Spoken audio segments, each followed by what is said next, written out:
మరి ముఖ్యంగా ఇక్కడ మా సీనియర్స్ ఉన్నారు, పూర్ణచంద్రరావు అన్న, శామ్యులానంద్ అన్న. వీళ్ళ ముందు మాట్లాడాలంటే వాళ్ళు చాలా సబ్జెక్ట్ ఉన్న వాళ్ళు మాతో కంపేర్ చేస్తే చాలా విషయాలు చెప్పారు.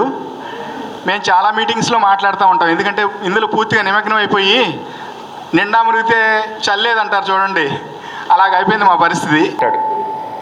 మనకి ఎవరైతే ఏమైందండి, ముందు మన పని జరగాలి, భేషజాలకు వెళ్ళకూడదు. 76 సంవత్సరాల నుంచి మనం పోరాడుతూ ఉన్నాం కానీ ఏమి సాధించుకోలేకపోయాం. ఇప్పుడు ఎవరి నాయకుడైతే ఏమైంది, అంతిమంగా మనకు కావాల్సింది విజయం కావాలి, ఆ సమస్యకు పరిష్కారం కావాలి. అది XYZ ఎవరైనా కావచ్చు, అందరం కలిసి చక్కగా చేయగల. ఇప్పుడు ఆయన పబ్లిక్లో కాస్త ఇమేజ్ ఉన్న వ్యక్తి, ఆయన మీటింగ్ పెడితే వరంగల్లో నిన్న ఎంతమంది వచ్చారండి? ఈ పాస్టర్స్ అందరూ వరంగల్ పాస్టర్స్ అసోసియేషన్ వాళ్ళు ఆయన ఇన్వైట్ చేసి మీటింగ్ పెట్టారు. అక్కడ ఎంతమంది ప్రజలను సమీకరించగలిగారు? అలాగనే ప్రెస్ మీట్ పెట్టారు. ప్రెస్ మీట్ ద్వారా ఎంత స్పందన వచ్చింది?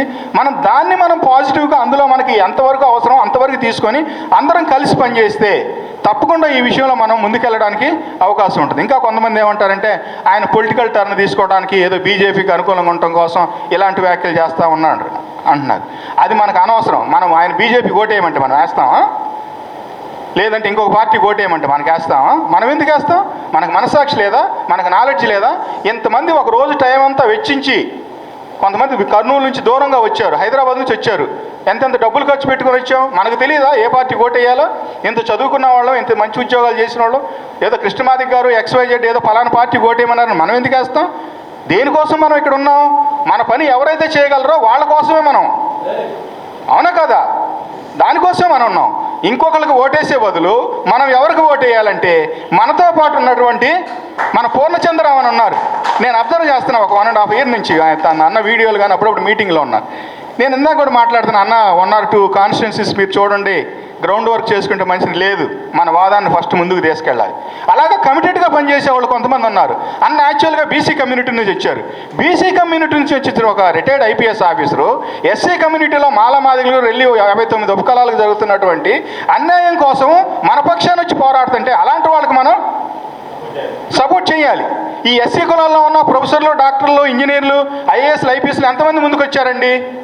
వాళ్ళు రాకపోయినా బీసీ కులాల నుంచి వచ్చినటువంటి పూర్ణచంద్రరావు ముందుకొచ్చి మేము మీతో నిలబడతాము, మీకోసం పోరాటం చేస్తాము, మీకు జరుగుతున్న అన్యాయము, ఈ అన్యాయం విషయంలో మేము పోరాడి మీ పక్షాన్ని నిలబడి దీన్ని సాధిస్తాము అని ముందుకు వస్తుంటే ఎస్సీలో ఉన్న వాళ్ళు ఎందుకు ముందుకు రారండి?